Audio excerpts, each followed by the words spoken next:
Olá, boa tarde. A edição especial do Jornal da Câmara já está no ar. A Comissão de Direitos Humanos e Cidadania realizou nesta segunda-feira, de forma virtual, reunião extraordinária para debater as condições de trabalho dos entregadores de aplicativos da capital, principalmente durante o período da quarentena. A reunião foi presidida pelo presidente da comissão, vereador Eduardo Suplicy. Foram discutidas as principais reivindicações dos prestadores de serviços, como o aumento do valor mínimo das corridas, aumento do valor mínimo por quilômetro percorrido, seguro contra roubo e acidente. Esta reunião, que tem o objetivo de construir um diálogo respeitoso entre as partes, então, se nós só formos ouvir a palavra das pessoas que eu já anunciei, então nós vamos com esses testemunhos destas observações, enviar um documento às empresas para, então, verificarmos como construir, e inclusive para que nós, vereadores, tenhamos elementos para a construção de uma legislação em São Paulo. A nossa Lei 130/2019 coloca a ordem na casa.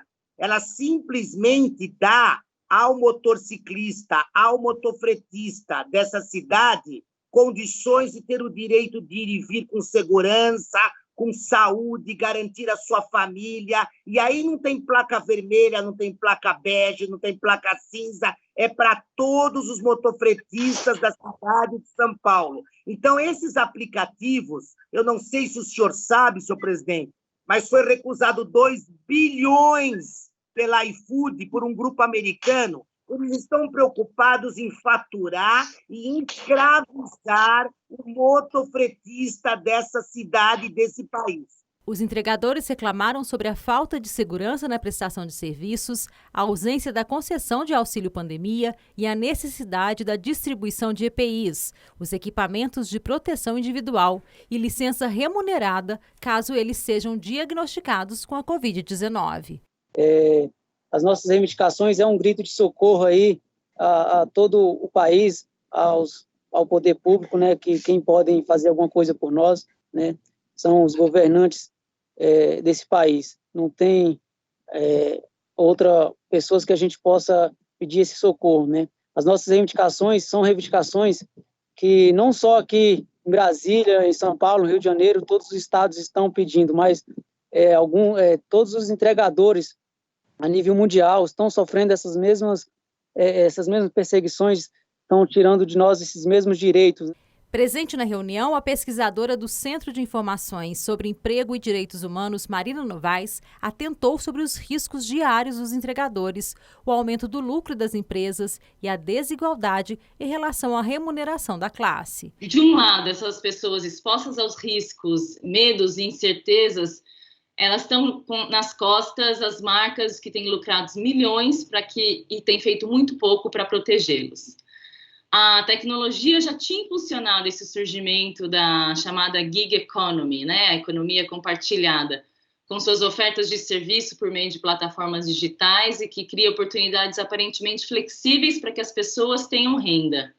Desses novos modelos de negócio surgiram relações que nem sempre se enquadram nas estruturas tradicionais de trabalho, né?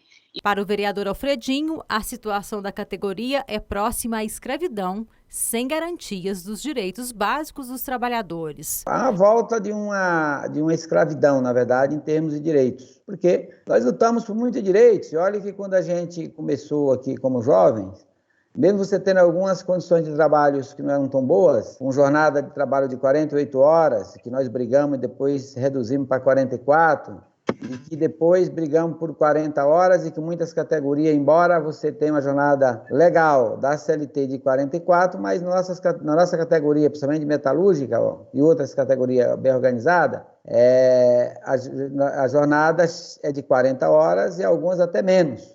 A gente tem demandas muito concretas, né? Um pagamento mínimo, uma base mínima, ou saber quanto você vai ganhar. Imagina executar o serviço primeiro e depois descobrir quanto que era o pagamento. Outra coisa que aí é um problema, todos esses problemas são de toda a sociedade.